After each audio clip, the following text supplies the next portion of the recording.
When I first started teaching the course in 2011, I wanted students to learn a lot about race and about poverty and urban life.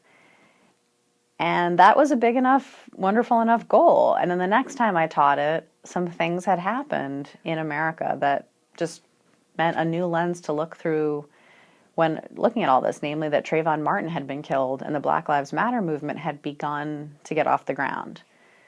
So when I wrote the syllabus for the second time, I said, we're also going to take into consideration events like Trayvon Martin's death and the acquittal of George Zimmerman and the subsequent shooting that same year at the elementary school in Connecticut, and how people there were so eager to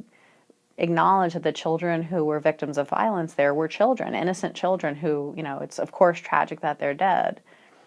And the whole time I kept thinking about the Wire class, because such a huge part of the show is designed to show that really young people who are every bit as in need of care and people to look after them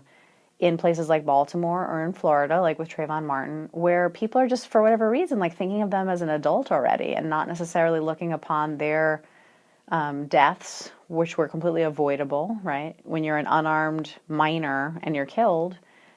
that's a really serious thing, and we should look at that, in my view, much the same way we look at when, like, a 5-year-old is killed in Newtown, Connecticut. So that started to become a development, and then the next time I taught the class, even more had happened in the Black Lives Matter movement. And this time when I'm teaching the class, in fact, now there's such a rich set of recent events that we need to think through in order to make sense of the Wire,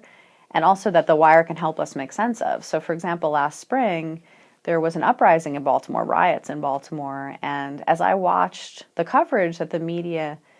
did of these stories around the riot, I was just astounded at how poorly the reporters seemed to understand what life was like in Baltimore before the uprising happened, before Freddie Gray's death. So it's been interesting because the Baltimore case was one of the few cases where actually there was an indictment of the police who were involved in Freddie Gray's death.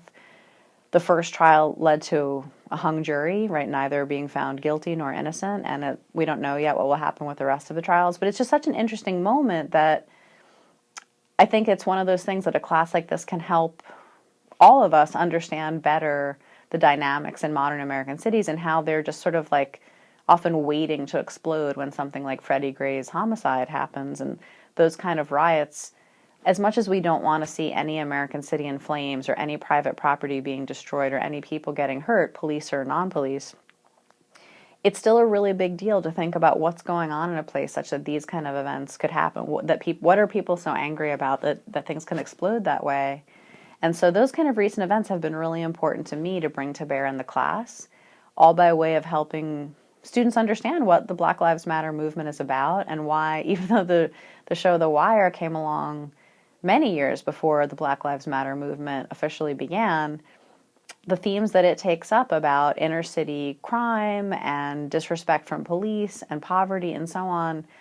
food insecurity issues and so on, how those are all so much of a part of what's at stake when we think about the Black community getting the justice and peace that it deserves. One of the things that's been a really interesting aspect of teaching a class like this is watching how the students here at Susquehanna react to it. And over the years, I've been so fortunate to have both students who are actually from Baltimore, either the Baltimore area in general, or even a student like Darian, our TA, who is from the exact neighborhood that we're talking about. In fact, I always think it's very cute that Darian's like, I forget which is which. He's like, my mom's east side, my dad's west side, or the other way around. So we've had some students who get a ton out of this course, even though they've already been exposed to the things that the show is about. Meanwhile, I also have students who are from places that are as far as possible, both physically and sort of in terms of their vibe, from Baltimore as possible. People from suburban places and rural places and places outside of Maryland. And I think that they get just as much as well out of the show. And I really appreciate in class watching the dynamic between people who already know a lot about gentrification and inner city police brutality and so on, in conversation with people who have, before the semester of the course, like usually never thought about those kind of things at all. I think it makes for a really rich and interesting conversation.